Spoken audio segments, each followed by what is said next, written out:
অনেক সম্পর্কের মধ্যে কিন্তু একটা বিভ্রান্তিকর ব্যাপার দেখা যায়।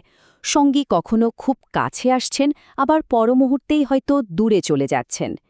এই যে জটিল আচরণ, এর পেছনে কি নার্সিসিজম দায়ী, নাকি অন্য কোনো মনস্তাত্ত্বিক কারণ আছে? চলুন এই ধাঁধাটা একটু ভেঙে দেখার চেষ্টা করি। অনেকের জীবনে এমন অভিজ্ঞতা হয়, তাই না? সঙ্গী হয়তো কখনো ভালোবাসায় ভরিয়ে দিচ্ছেন, আবার একটু পরেই কোনো কারণ ছাড়াই একেবারে শীতল আচরণ করছেন।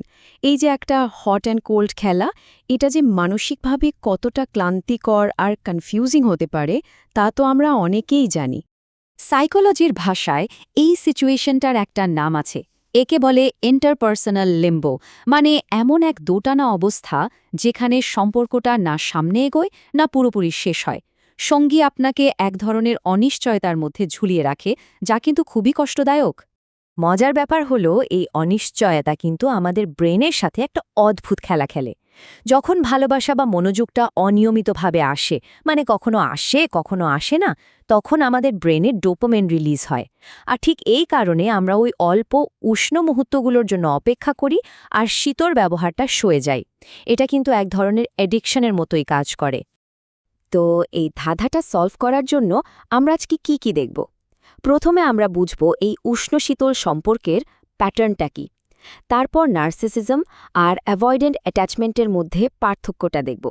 এরপর তাদের আচরণের পেছনের আসল উদ্দেশ্যটা জানব, সম্পর্কে তাদের প্রতিক্রিয়া কেমন হয় সেটা দেখব, এবং সবশেষে এই পার্থক্যটা জানা কেন এত জরুরি তা নিয়ে কথা বলব। তাহলে চলুন প্রথমে এই উষ্ণ শীতল বা হট অ্যান্ড কোল্ড সম্পর্কের গোলক ধাঁধাটা নিয়ে আরেকটু কথা বলি। কেন এই সম্পর্কগুলো এত কনফিউজিং হয়, আর কেনই বা এর থেকে বের হওয়া এত কঠিন মনে হয়? আসল কারণটা হলো এর অপ্রত্যাশিত স্বভাবটা, যা আমাদের ক্রমাগত দ্বিধায় ফেলে দেয়। আচ্ছা, এবার চলুন পরের অংশে যাই। এই যে ধাঁধার কথা বললাম, এর পেছনে দুটো মূল মনস্তাত্ত্বিক প্যাটার্ন কাজ করতে পারে। একটা হলো নার্সিসিস্টিক পার্সোনালিটি ডিসঅর্ডার, আর অন্যটা হলো অ্যাভয়েডেন্ট অ্যাটাচমেন্ট স্টাইল। বাইরে থেকে দেখতে দুটোকে প্রায় একই রকম মনে হতে পারে, কিন্তু বিশ্বাস করুন, দুটোর মধ্যে আকাশ পাতাল তফাৎ। তো নার্সিসিস্টিক পার্সোনালিটি বা এনপিডি যাদের থাকে, তাদের প্রধান বৈশিষ্ট্য কি? সোজা কথায়, তারা নিজেদেরকে বাকিদের থেকে অনেক বড়, অনেক শ্রেষ্ঠ মনে করে। তাদের মধ্যে অন্যের কষ্ট বোঝার ক্ষমতা বা সহানুভূতি প্রায় থাকেই না, আর তারা সব সময় প্রশংসা আর অ্যাটেনশন চায়।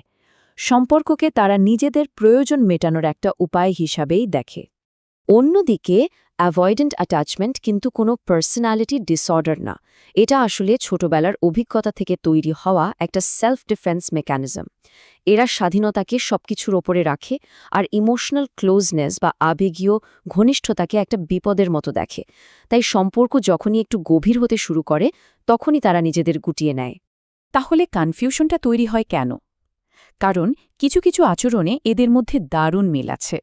দেখুন, দুজনই মাঝে মাঝে খুব আত্মকেন্দ্রিক আচরণ করতে পারে, ঘনিষ্ঠ সম্পর্ক এড়িয়ে চলে, আর সমালোচনা একদমই সহ্য করতে পারে না। ঠিক এই মিলগুলোর কারণেই একজনকে অন্যজন বলে ভুল হওয়ার সম্ভাবনা তৈরি হয়। আসল পার্থক্যটা কিন্তু তাদের আচরণে ততটা না, যতটা লুকিয়ে আছে তাদের পেছনের মোটিভেশনে, মানে তারা কেন এমনটা করছে সেই উদ্দেশ্যের মধ্যে। চলুন সেটাই একটু গভীরে গিয়ে দেখি। এই স্লাইডটা দেখুন, একেবারে পরিষ্কার করে দেওয়া আছে। একজন নার্সিসিস্টের মূল উদ্দেশ্য কি? পাওয়ার আর কন্ট্রোল। তারা সঙ্গীকে নিজেদের ইগো বা অহংকারকে খাওয়ানোর একটা উৎস হিসেবে দেখে, যেটাকে নার্সিসিস্টিক সাপ্লাই বলা হয়। আর একজন অ্যাভয়েডেন্ট ব্যক্তির উদ্দেশ্য কি? সেলফ প্রোটেকশন, মানে নিজেকে বাঁচানো। তারা ঘনিষ্ঠতাকে নিজেদের স্বাধীনতার জন্য একটা হুমকি মনে করে, আর আবেগীয় আঘাত থেকে বাঁচার জন্য দূরে সরে যায়। অ্যাভয়েডেন্ট ব্যক্তির মনের ভেতরে কথাটা যদি আমরা শুনতে পেতাম, সেটা হতো অনেকটা এই রকম: কারো আমাকে প্রয়োজন নেই, আর থাকলেও সমস্যা নেই, কারণ আমি একাই চলতে পারি। এই বিশ্বাসটাই তাদের মূল প্রতিরক্ষা ব্যবস্থা, যা তাদের আবেগীয় আঘাত থেকে সুরক্ষিত রাখে বলে তারা মনে করে। এখন চলুন দেখি, এই যে আলাদা আলাদা উদ্দেশ্য, এটার সম্পর্কের বিভিন্ন ধাপে, বিশেষ করে যখন কোনো ঝামেলা বা দ্বন্দ্ব হয়, তখন কিভাবে প্রকাশ পায়। কারণ ঠিক এখানেই তাদের পার্থক্যটা সবচেয়ে স্পষ্টভাবে ফুটে ওঠে। নার্সিসিস্টিক সম্পর্কগুলো কিন্তু সাধারণত একটা চেনা ছকে চলে। এটাকে একটা চক্র বা সাইকেলও বলতে পারেন। প্রথমে লাভ বম্বিং করে সঙ্গীকে একেবারে আকাশে তুলে দেওয়া হয়। তারপর শুরু হয় অবমূল্যায়ন বা ডিভ্যালুয়েশন। এরপর খুব নিষ্ঠুরভাবে হয়তো সম্পর্কটা শেষ করে দেওয়া হয় এবং পরে আবার প্রয়োজন হলে হোভারিং অর্থাৎ নানা কৌশলে ফিরিয়ে আনার চেষ্টা চলে। এই চক্রটা চলতেই থাকে। সম্পর্কের শুরুতেই পার্থক্যটা কিন্তু একদম চোখে পড়ার মতো। নার্সিসিস্টরা কি করে? লাভ বম্বিং করে, মানে প্রশংসায়, উপহারে ভাসিয়ে দিয়ে খুব দ্রুত একটা তীব্র সম্পর্ক তৈরি করার চেষ্টা করে।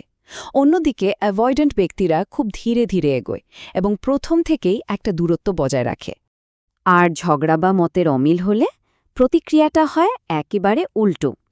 নার্সিসিস্টরা কন্ট্রোল ধরে রাখার জন্য ইচ্ছে করে ঝামেলা তৈরি করে, সব দোষ অন্যের ওপর চাপিয়ে দেয় আর গ্যাস লাইটিং করে। গ্যাস লাইটিং মানে হল সঙ্গীকে এমনভাবে ম্যানিপুলেট করা যাতে সে নিজের বিচার বুদ্ধিকেই সন্দেহ করতে শুরু করে।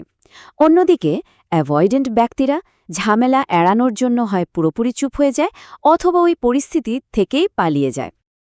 এই স্লাইডটা হলো আজকের আলোচনার একেবারে সারমর্ম।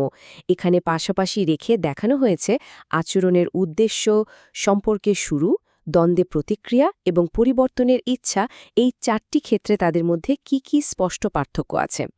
সবচেয়ে গুরুত্বপূর্ণ পয়েন্ট কোনটা? সেটা হলো পরিবর্তনের ইচ্ছা।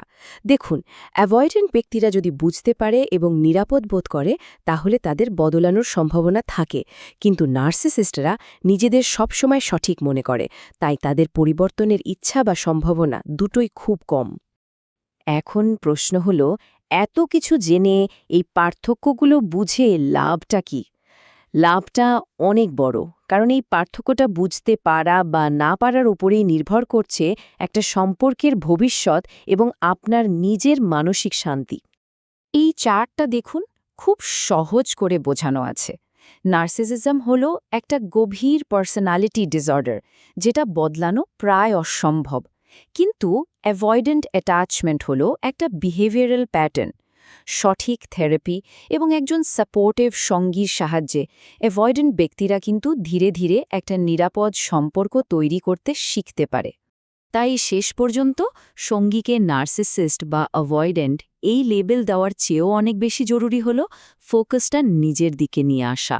নিজেকে প্রশ্ন করা উচিত, এই সম্পর্কে থেকে আমার মানসিক চাহিদাগুলো কি পূরণ হচ্ছে? দিন শেষে নিজের ভালো থাকাটাই তো সবচেয়ে গুরুত্বপূর্ণ।